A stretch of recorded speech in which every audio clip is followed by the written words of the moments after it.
échecs ici à l'école, c'est déjà d'apporter une activité de loisir.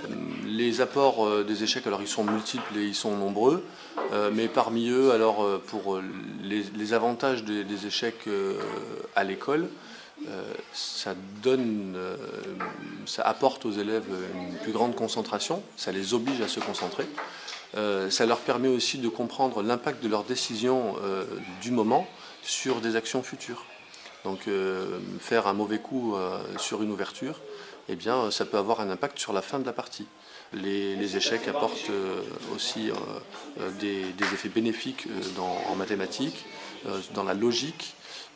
On a même vu des effets sur l'orthographe en français, dans l'expression. Les élèves qui sont en difficulté scolaire, des élèves qui peuvent être des élèves de SECPA, on en a ici d'ailleurs, des élèves qui peuvent être en SECPA, qui peuvent être en grande difficulté scolaire, peuvent être en très grande réussite aux échecs. Je jouais déjà avec ma mère, mais je connaissais pas toutes les règles et je voulais apprendre encore plus. Et surtout que les échecs, c'est un jeu parce que ça développe l'intelligence et on peut apprendre plein de choses. Donc c'est pour ça que je me suis inscrite. Et là, au début, on a appris comment se déplacer les pièces. Et après, on est en train de faire des parties. Mais là, on va apprendre encore plein de choses. Et après, j'espère jouer des parties, mais bien. Dans le cadre de l'école ouverte, nous avons décidé de faire un atelier qui s'appelle « Que sont-ils devenus ?» Tout simplement parce qu'il y a 10 ans, on a commencé à travailler avec une conteuse qui s'appelle Françoise Bernard. On a travaillé avec mes élèves FLE sur un projet qui a commencé en 2008 et qui s'est poursuivi jusqu'en 2012.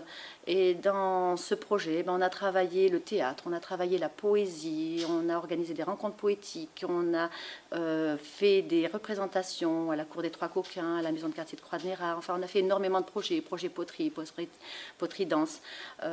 Et on s'est dit, eh bien, que sont-ils devenus?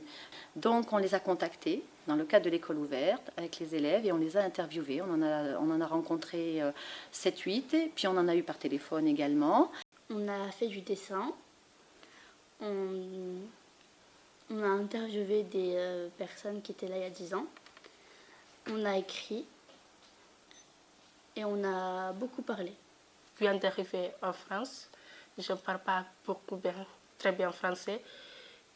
Il y a beaucoup d'histoires de ces anciens élèves que c'est un peu mon histoire parce qu'il y avait des autres élèves, un élève qui vient de Mongolie, et il ne savait pas un mot en français. Et moi, je suis venue ici à faire 1-2 mois. Moi aussi, je ne sais pas parler français. Et ces histoires, c'est un peu...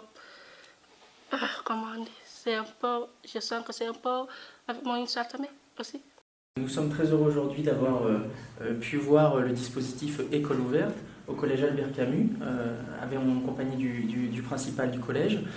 C'est un dispositif qui vise à l'égalité des chances autour de quelques axes forts qui sont la transmission des valeurs de la République, le renforcement des apprentissages fondamentaux, le renforcement aussi du lien entre les jeunes et les équipes éducatives dans un cadre différent qui est hors temps scolaire, pendant les vacances, pendant les 3 premiers jours des vacances d'automne, et puis aussi tout un travail sur le comportement, le respect des règles, la lutte contre les incivilités, la lutte aussi contre l'absentéisme, en créant ce lien beaucoup plus fort entre les élèves et l'école.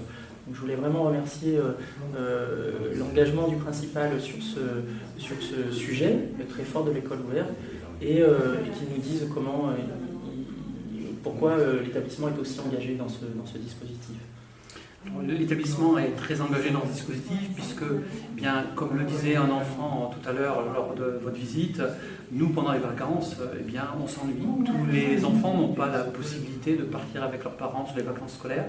Et proposer une prolongation de l'école, faire de l'école un lieu de culture, un lieu d'animation, c'est aussi dire que l'école n'est pas seulement un lieu d'apprentissage scolaire, c'est aussi un lieu de vie, un lieu de culture, et c'est un levier important au service des apprentissages, finalement.